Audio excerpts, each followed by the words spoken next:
बिहार के नियोजित शिक्षकों को सक्षमता परीक्षा पास करने के बाद ही राज्यकर्मी का दर्जा मिलेगा। ऐसे में बिहार बोर्ड को यह जिम्मा मिला है, तो सक्षमता परीक्षा को लेकर किस प्रकार से बोर्ड की तैयारी है, सीधी बातचीत करेंगे। हमारे साथ बीएसईबी चेयरमैन आनंद किशोर हैं। सर, काफी संशय है शिक्षकों में कि ऑनलाइन परीक्षा देंगे, सिलेबस कैसा होगा, तो तमाम जो संशय है उस पर विराम कैसे लगे? देखिए, इस शिक्षक सक्षमता परीक्षा के लिए जो पाठ्यक्रम निर्धारित किया गया है वह बिहार लोक सेवा आयोग द्वारा टीआरई 2 के लिए जो पाठ्यक्रम निर्धारित किया गया था उसके अनुरूप ही पाठ्यक्रम निर्धारित किया गया है और उसी के आधार पर अलग अलग विषयों की परीक्षा ली जाएगी। इसलिए सभी शिक्षक अभ्यर्थियों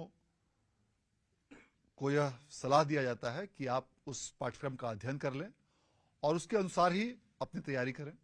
इस परीक्षा का आयोजन, जैसा कि पूर्व में घोषणा की जा चुकी है, 26 फरवरी से 13 मार्च के बीच राज्य के विभिन्न जिलों में ऑनलाइन रूप से लिया जाएगा और इसके लिए फॉर्म भरने की प्रक्रिया कल से प्रारंभ की जा रही है, जो 15 फरवरी तक चलेगी। इसमें अलग अलग स्टेप्स के बारे में अखबारों में भी विज्ञप्ति प्रकाशित की जा चुकी है और एक अलग से ऑनलाइन वीडियो भी बिहार बोर्ड द्वारा कल तक वेबसाइट पर जारी कर दिया जाएगा। जी, अभी मुख्य रूप से जो जानकारी आप दे रहे थे कि डीपीओ से हस्ताक्षर कराना होगा, कैसे कैंडिडेट का एडमिट कार्ड जारी होगा, उससे पहले क्या प्रोसेस और परीक्षा के बाद क्या प्रोसेस है, यानी प्री और पोस्ट दोनों जरा बता दें। देखिए, यह चूंकि पहली बार इस प्रकार की सक्षमता परीक्षा ली जा रही है, इसलिए इस बार फॉर्म भरने की प्रक्रिया सामान्य परीक्षाओं से थोड़ी भिन्न है, क्योंकि इस परीक्षा की अर्हता वह कई चीजों पर डिपेंड करती है और यह नियोजन से संबंधित परीक्षा है। फॉर्म भरने की प्रक्रिया में जो भी शिक्षक अभ्यर्थी फॉर्म भरेंगे उसके पश्चात उनके लॉगिन आईडी से फॉर्म फॉरवर्ड होगा डीईओ के लॉगिन आईडी में। डीईओ कार्यालय द्वारा उसकी समीक्षा की जाएगी और यदि उनके द्वारा भरी गई सभी विवरणियां सही होंगी तो उस फॉर्म को बिहार विद्यालय परीक्षा समिति को भेज दिया जाएगा और तब उसका फॉर्म एक्सेप्टेड माना जाएगा।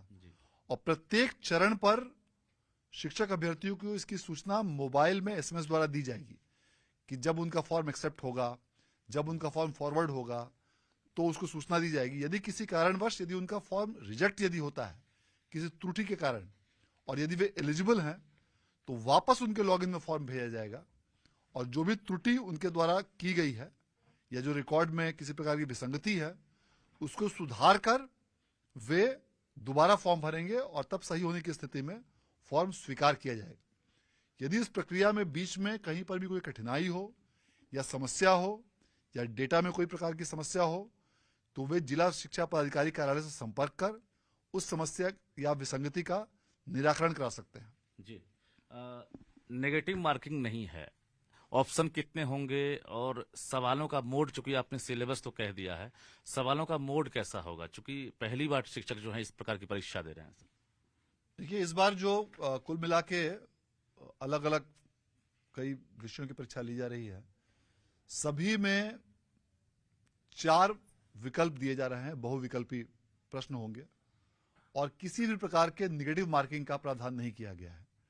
2.5 घंटे की यह परीक्षा आयोजित की जाएगी और परीक्षा में चूंकि एक ही विषय की परीक्षा एक से अधिक सिटिंग में भी किया जाना संभावित है विद्यार्थियों की संख्या को देखते हुए, अतः इस प्रकार के कंप्यूटर बेस्ड परीक्षाओं में जो राष्ट्रीय स्तर पर प्रक्रिया निर्धारित है नॉर्मलाइजेशन का, उस नॉर्मलाइजेशन की प्रक्रिया के अनुसार ही टीईटी की परीक्षा में या डीएलएड की परीक्षा में या ऐसे किसी भी ऑनलाइन परीक्षा में जो रिजल्ट घोषित किया जाता है उसी प्रकार से इस परीक्षा में भी नॉर्मलाइजेशन विधि का उपयोग कर किसी भी अभ्यर्थी का परीक्षा फल अंतिम रूप से प्रकाशित किया जाएगा। ऐच्छिक स्थानांतरण को लेकर 3 विकल्प मांगे जा रहे हैं, ये विकल्प क्या अनिवार्य है?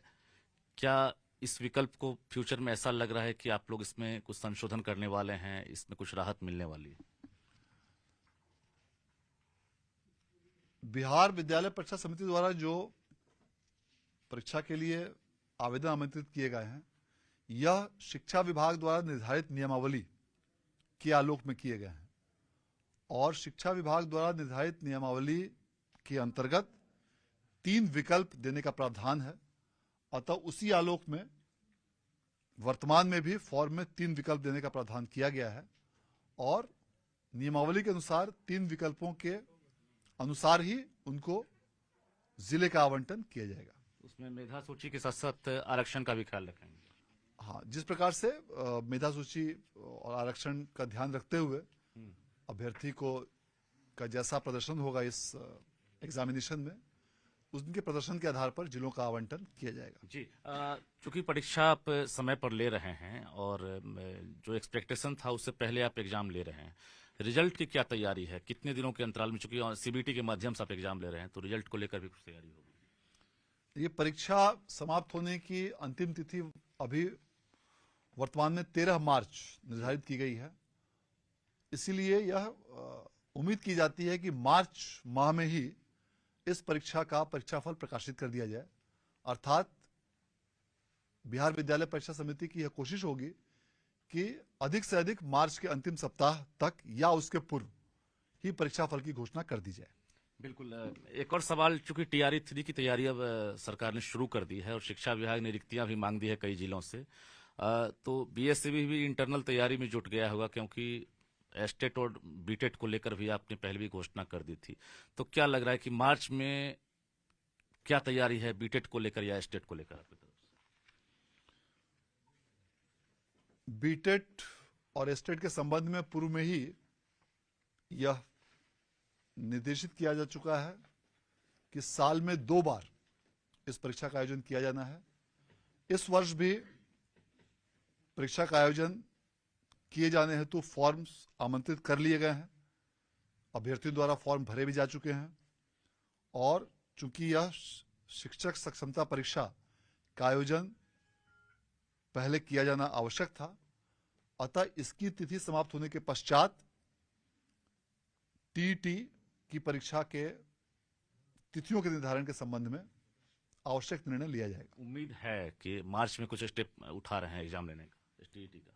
चूंकि ऑनलाइन रूप से परीक्षा केंद्रों में परीक्षाएं ली जानी है, अतः परीक्षा केंद्रों की उपलब्धता पर निर्भर करता है कि परीक्षा का आयोजन कब किया जाएगा। जी। किंतु निश्चित रूप से जैसे ही यह टीईटी की परीक्षा समाप्त होती है, इसके उपरांत जल्द से जब सक्षमता परीक्षा समाप्त होती है जी, इसके उपरांत जल्द से जल्द बीटीएट या एसटीएट के आयोजन की कार्रवाई की जाएगी। आखिरी सवाल कि चूंकि सक्षमता परीक्षा आप ले रहे हैं, एक बड़ी चुनौती भी है, चूंकि अनट्रेन्ड टीचर हैं जो कंप्यूटर नहीं भी जानते हैं, तो क्या कोई इसके लिए अलग से आप कंट्रोल रूम भी स्थापित कर रहे हैं जिनसे 24x7 हो या फिर 12 घंटे जो है कॉल करने पर शिक्षकों को कुछ मदद मिल जाए कि कैसे फॉर्म भरें? क्या ये है, ऐसा कुछ है? देखिए, ऑनलाइन परीक्षा है तो कंप्यूटर पर आवश्यक प्रैक्टिस करना अनिवार्य है और इसके लिए शिक्षा विभाग द्वारा पर्याप्त संख्या में कंप्यूटरों की व्यवस्था की गई है। राज्य के कई अलग अलग स्थानों पर विभिन्न विद्यालयों में, कई विद्यालयों में आईसीटी लैब की स्थापना की गई है। वहां पर शिक्षक शाम को 5 बजे के बाद जाकर कंप्यूटर का प्रैक्टिस कर सकते हैं, चाहे जितने दिन भी चाहें वो प्रैक्टिस कर सकते हैं। अभी से लेके 26 तारीख फरवरी के बीच में इन 25 दिनों के अंदर वे कभी भी जाकर वो प्रैक्टिस कर सकते हैं शाम को 5 बजे के बाद। इसके अलावा जो भी नजदीकी उनके प्राथमिक शिक्षक प्रशिक्षण संस्थान है या जिला शिक्षा एवं प्रशिक्षण संस्थान है या शिक्षण प्रशिक्षण महाविद्यालय है, जी, इन तीनों जगहों पर वे कहीं भी अपनी सुविधानुसार शाम 7:30 से 9:30 के बीच जाकर प्रैक्टिस कर सकते हैं। और यह व्यवस्था शिक्षा विभाग द्वारा इसलिए की गई है ताकि वैसे लोग जिनको कंप्यूटर में काम करने में कठिनाई हो, उन्हें किसी प्रकार की दिक्कत नहीं हो। यह ध्यान देना आवश्यक है कि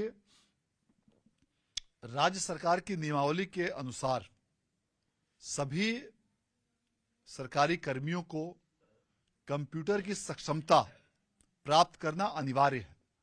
यह सिर्फ शिक्षक के लिए ही नहीं बल्कि सभी बिहार सरकार के सभी कर्मियों पर यह लागू होता है। इसके लिए अलग से राज्य सरकार द्वारा नियमावली बनाई गई है, इसके लिए अलग से प्रावधान किए गए हैं कि उन प्रावधानों के अंतर्गत प्रत्येक राज्यकर्मी को कंप्यूटर की सक्षमता प्राप्त करना अनिवार्य है। इसीलिए कंप्यूटर के लिए यह आवश्यक उन शिक्षक अभ्यर्थियों के लिए आवश्यक है कि कंप्यूटर का प्रशिक्षण प्राप्त करें। बिल्कुल, तो हमारे साथ बिहार बोर्ड के चेयरमैन आनंद किशोर थे, जो महत्वपूर्ण जानकारियां दे रहे थे। यानी जो नियोजित शिक्षक अगर सुन रहे हैं तो निश्चित रूप से आपके बीच अगर भ्रम या संशय की स्थिति होगी तो उम्मीद करते हैं कि बातचीत के बाद काफी कुछ संशय जो है दूर हो गया होगा। जाहिर है अब सक्षमता परीक्षा की बारी है, तो कल से फॉर्म भरा जाना है। ऐसे में इन्होंने अपील भी की है कि अगर किसी प्रकार की परेशानी होती है तो राज्य में अलग अलग ट्रेनिंग संस्थान हैं, वहां पर जाकर आप ट्रेनिंग ले सकते हैं और आसानी से इम्तिहान दे सकते हैं। कैमरामैन दुबे के साथ रजनीश कुमार, न्यूज 18 पटना।